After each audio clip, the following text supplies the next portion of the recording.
مولا علی بھی نماز کے اندر رفع نہیں کرتے. میں پوری ذمہ داری کے ساتھ بات کرتا ہوں. آئے کوئی مائی کا لال دنیا کی کسی حدیث کی کتاب میں سے, پورے ذخیرہ حدیث میں سے بسند صحیح مولا علی رضی اللہ عنہ سے نماز کے اندر رفع یدین کرنے پر ایک صحیح روایت پیش کرے, ہم 1 لاکھ روپے انعام پیش کریں گے.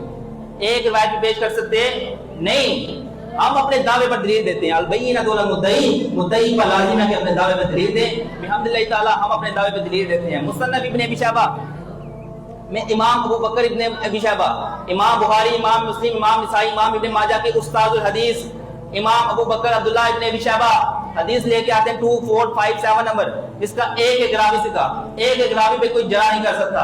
امام ابن ابی شیبہ اپنے استاد امام وقی سے, امام ابن ابی شیبہ بھی سکھا, امام وقی بھی سکھا, امام وقی ابو بکر ناشری سے, ابو بکر ناشری بھی سکھا, ابو بکر ناشری عاصم بن کلیب سے, عاصم بن کلیب سکھا, عاصم بن کلیب کلیب بن شہاب سے, کلیب بن شہاب بھی سکھا, اور کلیب بن شہاب مولا علی کے شاگرد ہیں. وہ کہتے ہیں ان علی کان یرفع یدیہ اذا افتتح الصلاۃ ثم لا یعود.